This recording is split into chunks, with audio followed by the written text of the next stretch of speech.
तर दैवी आवाज, मंगा, घाबरू नकोस.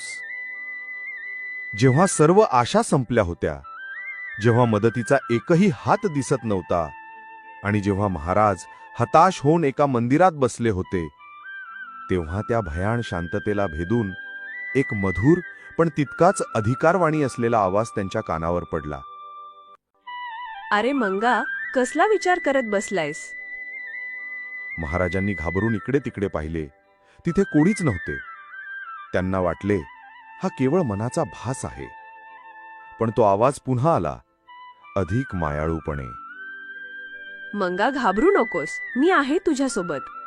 तो आवाज कुठून येत होता माहीत आहे? तो आवाज येत होता त्या दगडी मूर्तीतून. साक्षात आई भवानी माता आपल्या भक्ताच्या निरागस हाकेला प्रतिसाद देत होती. त्या एका क्षणात, त्या एका वाक्यात, घाबरू नकोस, महाराजांचे संपूर्ण आयुष्य बदलून गेले. त्यांचा मीपणा संपला आणि आईवरचा विश्वास दृढ झाला.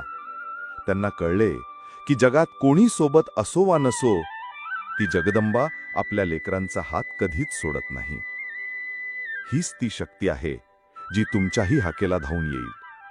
फक्त तुमची हाक मंगा इतकी निरागस आणि सच्ची असायला हवी. परमपूज्य सद्गुरु संत श्री मंगलनाथजी महाराज की जय.